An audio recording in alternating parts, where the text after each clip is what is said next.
Welcome, one and all. It's everyone's favorite time of year when the spirits come out to play, scaring the little children and giving old people the willies.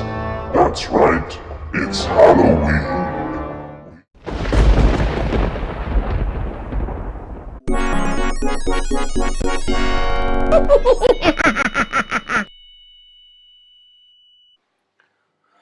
Monster Bash is a side-scrolling game made by the awesome Apogee Software, who made some of the best MS-DOS games around at the time.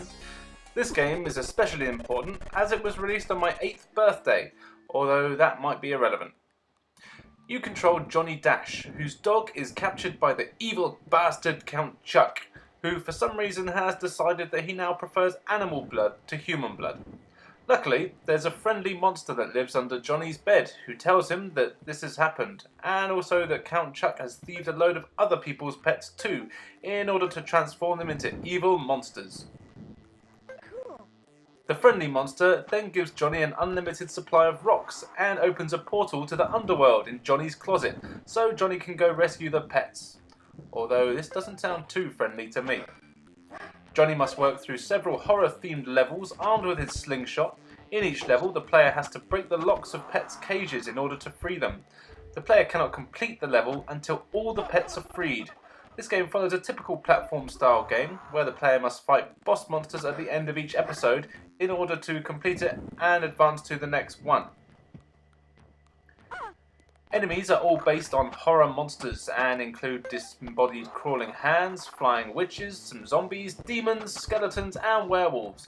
While some enemies appear in several levels, others only appear in theme-related levels. For example, there are rock men who appear in the cavern-themed levels and invisible men who are only in the haunted house levels.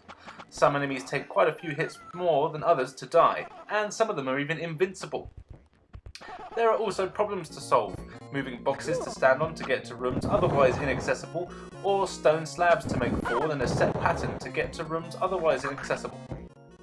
Since boxes can't be picked up if they've fallen down, or moved at all if they're against another obstacle, you can run the risk of making an irreversible mistake and being unable to finish the level, which can cause huge problems. Difficulty-wise, the game isn't too bad. The enemies themselves don't tend to give you the biggest problem, rather than the levels themselves, as they are full of spike pits and pits to fall down. The biggest thing, however, that will cause you trouble can actually be just locating the pets in the level in the first place.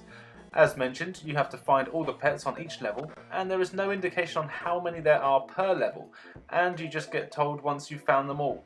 There's also no map or any help as to where they might be, so a lot of exploring is needed.